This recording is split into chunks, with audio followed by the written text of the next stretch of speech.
Sir आप ये बताइए कि जो गरीब मजदूर जो पलायन करके दिल्ली से मध्य प्रदेश, दिल्ली से उत्तर प्रदेश, बिहार तक साइकिल से, ट्रकों पे लद के, पैदल और 16 मजदूरों की हाल ही में कट के मौत हो गई। तो इस प्रकार की जो घटनाएं हैं सर, आपका क्या मानना है? ये निंदनीय है? निंदनीय, बहुत बड़ा निंदनीय मानना है। ये इनके साथ क्या न्याय है कि अन्याय है? अन्याय है, अन्याय है, अन्याय है। लोग साथ जी बेचारे भूखे नंगे रहते हैं। जी सर। आगे जी क्या सर। कर नहीं आगे कहीं सो रहे हैं। जी सर।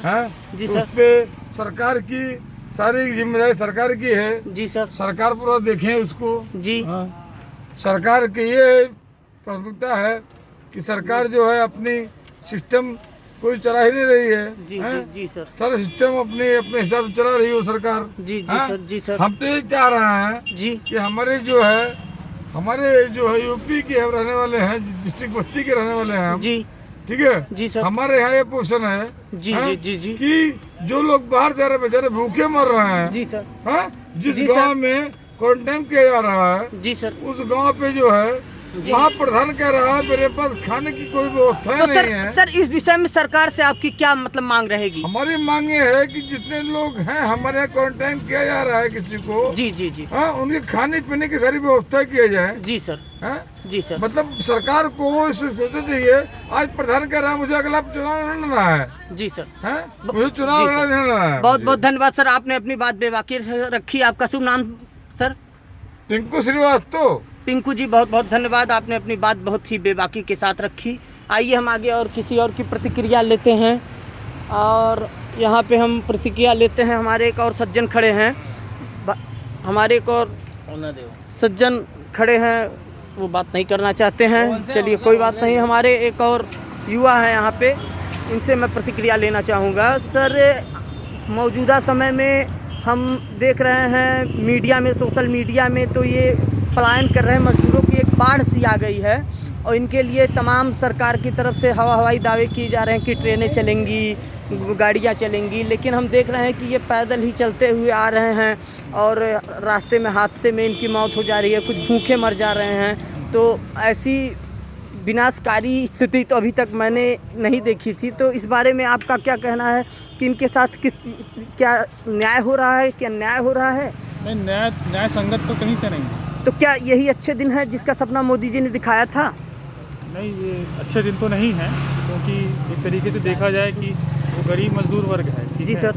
और सबसे पहला देश के संसाधनों पे हक उसी का है। जी क्योंकि वो सबसे निम्न तबका है और अगर वो सहयोग ना करे तो हमारा भी कोई काम नहीं हो सकता। तो ऐसे में आप क्या कुछ एडवाइस करना चाहेंगे सरकार को इनके बारे, गरीबों के बारे में? जैसे अमीरों को लोगों का कहना हवाई जहाज़ से विदेशों से ले आते हैं और गरीब अब 500 किलोमीटर 700 किलोमीटर उतनी सरकार गाड़ियों की साधन की व्यवस्था नहीं कर पा रही है, अरेंज नहीं कर पा रही है, उनको ट्रकों पे लाद के भेजा जा रहा है, उसके बाद प्राइवेट साधन पे भेजा जा रहा है। उसके बाद जो है आगे अभी कुछ एक घटना सामने आई, ट्रक को पुलिस वालों ने रुकवाया, उसके बाद कहा कि इसमें 25 लोग छिपे हुए थे, जा रहे थे, उनको उतार लिया। तो एक तरफ अगर कुछ पुलिस वालों को गाड़ियाँ मिल रही हैं तो उस पर बैठा दे रहे हैं और कुछ पुलिस वाले जो है उतार दे रहे हैं, उनको ही रोक ले रहे हैं, तो ना घर जा पा रहे हैं ना अपने काम पे, तो बीच में फंस जा रहे हैं। तो इस पे आपका क्या कहना है? क्या सरकार का या सिस्टम का आपस में कोई सामंजस्य नहीं है? नहीं, सिस्टम का तो कोई सामंजस्य मुझे नहीं लगता कि है। जी जी। क्योंकि अगर होता जी तो मजदूरों की और ये जो मजदूर वर्ग है जो मतलब पैदल चल के आ रहा है, उनकी ये दशा नहीं होगी। जी जी। ठीक है जी। और सबसे पहली चीज़ की जो सिस्टम है, तंत्र जो है, ठीक है, उसके लिए उसको पहले सबसे जब ये लॉकडाउन कर रहे थे उसके पहले ही इनको कोई एक सिस्टम बनाना चाहिए था कि जो पलायन करने वाले मजदूर हैं, जो बाहर रह रहे हैं, अप्रवासी जो हैं, वो अपने घर कैसे पहुंचेंगे? क्योंकि इस लॉकडाउन का कोई भरोसा तो है नहीं कि ये कब तक चलेगा। जी जी। और मान लीजिए काम धंधा बंद रहेगा तो वो मजदूर वर्ग क्या कहेगा, क्या करेगा, क्या खाएगा, कहाँ से कमाएगा? जी जी जी सर। तो इस वजह से हर आदमी अपने घर ही जा रहा है, 2 रोटी वहीं मिल जाएगी। तो बहुत बहुत धन्यवाद सर। आपका क्या नाम है? जी, विशाल राय। तो विशाल राय जी, आप सरकार से आपकी कुछ मांगें इन गरीब मजदूरों के लिए, जिससे इन्हें आगे कोई ऐसी भयावह घटना ना होने पाए? मांगे यही है कि इनके ऊपर पूरा ध्यान दिया जाए। ठीक है जी जी। और एक मध्यम वर्ग को भी इसमें मैं शामिल करूंगा, क्योंकि मध्यम वर्ग की भी कोई बात ना सुनता है ना करता है। मान लीजिए गरीब मजदूर हैं, बाकी तो खैर मान ली उनको तो जरूरी है, लेकिन मध्यम वर्ग भी परेशान है। लेकिन मैं कहूँगा सरकार एकदम कमीनपन पे उतर आई है। हाँ, वो सरकार राजनीति कर रही है, राजनीति कर रही है, हवा हवाई में वो कह रहे हैं टिकट का पैसा हम देंगे, इसका पैसा देंगे, हर पार्टी पैसा देने का दावा कर रही है। लेकिन मैंने अभी कल एक गुजरात से आए हुए बंदे से बात किया, उसने 760 रुपये का टिकट खुद खरीदा। हाँ हाँ, सत्य है, ये सत्य है। मजदूरों से टिकट लिया जा रहा है। और ये जो ट्रेन चलवाने की बात हो रही है, यहाँ पे यात्रियों को 1.5 घंटे पहले बुलाया जा रहा है, ये सरकार की क्या नीति है? सरकार निजता पे उतर आई है क्या? आप इस पर हमको ये बताइए कि सरकार 1.5 घंटे पहले बुला रही है कि इनका थर्मल स्क्रीनिंग होगा। क्या अभी ये एयरपोर्ट से विदेश से जो लोग आए थर्मल स्क्रीनिंग किए, इससे इनको सबक नहीं मिला? देश में कोरोना चला आया थर्मल स्क्रीनिंग के भरोसे। थर्मल स्क्रीनिंग से आप नहीं रोक सकते। थर्मल स्क्रीनिंग क्या है? कुछ नहीं है थर्मल स्क्रीनिंग। जी, तो ये बात सर सरकार को नहीं समझ में आ रही है क्या? सरकार चूतिया है, उसका मंत्रिमंडल चूतिया है। अब सरकार इस चीज़ को लाइटली नहीं ले रही है इतना, ठीक है।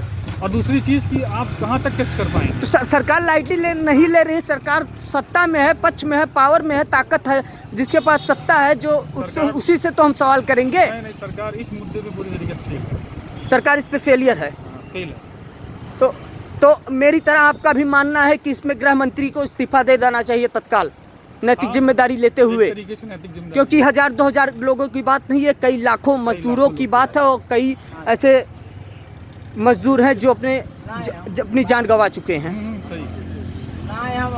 आपकी तो बात सत्य है। आप इससे सहमत हैं? बिल्कुल, आपकी बातों से मैं सहमत हूँ।